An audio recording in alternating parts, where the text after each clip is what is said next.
Hello, my name is Rich Howard, owner of Architectural Builder Supply, and this video is to give you an overview of the Ives Architectural Hardware Products Company, or just Ives as we know it. Ives is a comprehensive manufacturer of trim and auxiliary hardware, and they have grown over the last, my working knowledge of Ives goes back 2+ decades, and their product offering has certainly evolved over the last 25 years that I'm familiar with them, and certainly over the last several decades of them being a provider of trim and auxiliary hardware. Of note is their hinge offering. They have a comprehensive offering of architectural commercial hinges, whether it be 3-knuckle, 5-knuckle, standard weight, heavy weight, wide throw, standard duty sort of material, ball bearing, security pin options, non-removable pins, security stud, of course electrified options on all of that stuff. They have a willingness to do special order material as well, maybe radiused corners on an unusual sort of electric transfer hinge are usually happily accommodated. Sometimes special finishes can be done as well. They have a comprehensive offering of swing clear hinges to complement the wide throw and the otherwise bit more, obviously more standard full mortise types of hinges. They also do electrification options in their relatively new, what's called the Legion Connect, give you a quick connect sort of ability to communicate to other pieces of electrified hardware under the Legion umbrella of hardware companies. They have some residential hinges as well that are not all that uncommon. Very nice quality on those as well. Aluminum continuous geared hinges, pin and barrel hinges. They can do many of those options, security, design options as well, whether it be wide throw, swing clear, things of that nature. In addition to that, Ives is known primarily as a company that does push and pull hardware, door pushes, door pulls.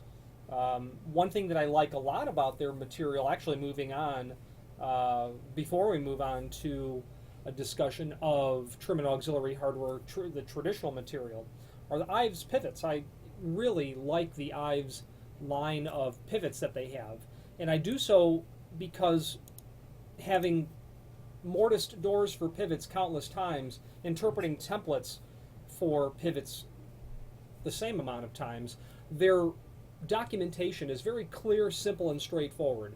It's just a one-page document that you get with the pivot. Everything you need is on side A or side B, and it's simple and easy and straightforward.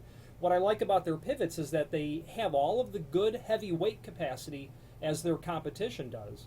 But generally what you're finding is that their pivots just cost less money, okay? And they do the same job. We don't sell nearly enough of Ives pivots, and I think it's only because people don't know the name as well as they might someone else. But I'm looking, try all the time to change that fact because I believe in the product. Now, moving on to the traditional sort of Ives material, you're going to have push bars, you're going to have pull bars, you're going to have kick plates, door stops. They get into some other material in terms of the push and pull material, like vandal-resistant trim that you'll have on the exterior of an exit device or a mortise lock. They will do that push and pull hardware in all of the available mounting options, concealed, back-to-back, different door thicknesses. Then, of course, flush bolts. The Ives 458 is the industry standard nomenclature, I think, for a flush bolt. They're 450. FB 458. Of course, that Ives 265 is incredibly common in the residential world of flush bolts. Dustproof strikes, gravity coordinators, bar coordinators, surface bolts. That 453 surface bolt from Ives is again synonymous with a typical 8-inch, surface-mounted rectangular sort of bolt that you'll get in zinc finish generally, but they can do other finishes. Concealed bolts, the slim trimline little bolts that they have, decorative Dutch door bolts naturally. They get into roller latches. They'll get into roller latches for both commercial and residential use. They're going to have door guards that you'll see in both residential and hotel motel use, either chain or the flip over style. They will get into the touch latches. Now the touch latches are now currently called the CL11 or the CL12, but those were the original Glenn Johnson touch latches. I think they were BB large and AA small. I forget the part numbers, but they are the same quality of those original Glenn Johnson touch latches. You'll get into magnetic catches, of course, the 326, the 327 by Ives, ubiquitous, 345 roller ball catches.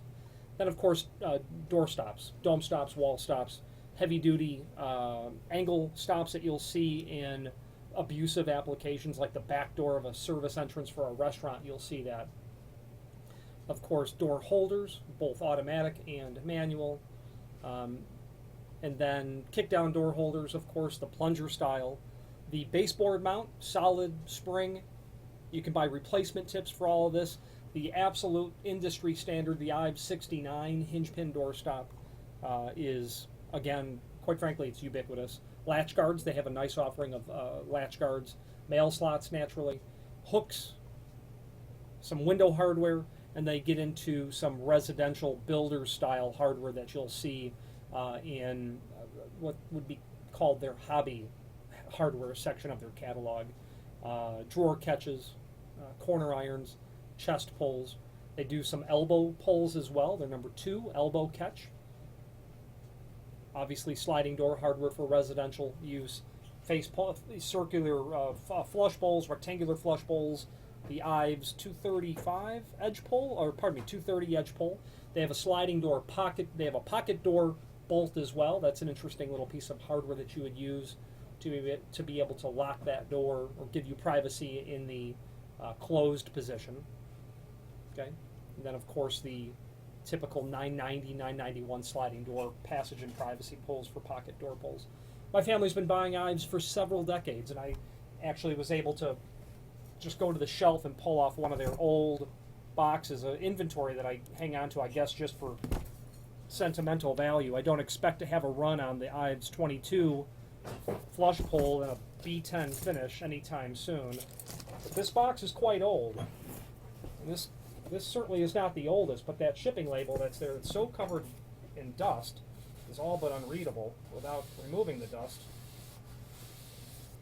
And just to prove the point, this is dated March of 1963. That's how long certainly how long my family's been buying Ives material. It's because it's a good quality product backed up by good quality people and customer service. And now I've got dust everywhere. If you have any questions on Ives as a company, any of their products, application support, installation support, please don't hesitate to reach out to us. Thank you very much.